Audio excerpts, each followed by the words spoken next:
Thank you so much, Celeste. I know I speak for a lot of people on this call when I say I feel like you wrote that book for me at like we must have met because it was so relevant. I wanted to ask about moments where we are overproducing or we are driving because we are combating some sort of self-doubt or some element of trying to prove something to ourselves, which I think is pretty resonant among people who are, incredibly successful in their career and are really consistently driving.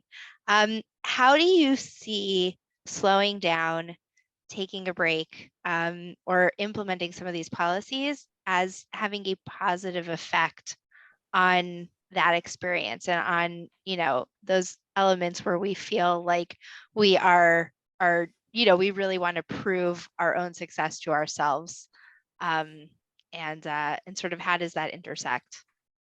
It's a really, really good question. The first thing I will say is that I hope going forward that people will reconsider our views of imposter syndrome. I'm putting it in quotes because it's mislabeled often. There's a great book from Adam Grant, I think it might be his most recent, called Think Again, in which he lists all the research into what we call imposter syndrome, which has become very gendered. And it turns out that imposter syndrome in I think most cases is really, really healthy self-doubt. And it turns out that leaders who experience that kind of questioning of themselves, in which they seek the advice of others, in which they try to get reinforcement and bat their ideas of other people or doubt themselves and rethink things. Turns out those are actually the most successful type of leaders. So that's number one. I will say, make sure it's actually imposter syndrome and it's not totally healthy and normal and productive, effective behavior. The other thing I will say is that, it's really common for people to be unable to take a break because it makes them think bad things about themselves. We have this implanted in us, this idea that we are essentially lazy and screw ups, and that if we're not holding ourselves like constantly, tightly gripped, self-improvement, rise and grind all the time, we will immediately slip back into our laziness and our bad habits and just become awful, awful people. This is crap. That is not true. That's perfectly fine if that's how you want to run your religion, but that's not in any way, shape, or supported by human history, our biology, our neurology. So if that is what is holding you back, is this fear that you have to be controlled and doing something productive at all times, because otherwise you're lazy.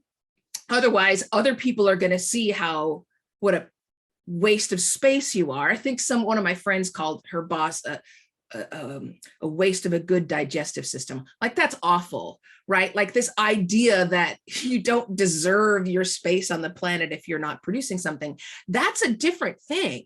That's been built into you, as the book explains. That was an intentional implanting of an idea in our heads that has just been strengthened generation after generation after generation. That's going to take some time.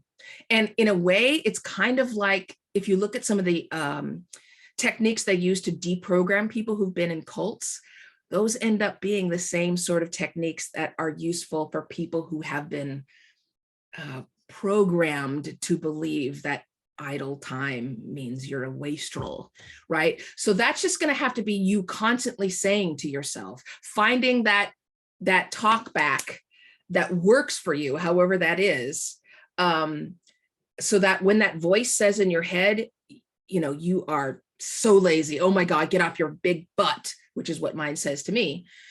You find those things that you say back to that voice and literally say them inside your head.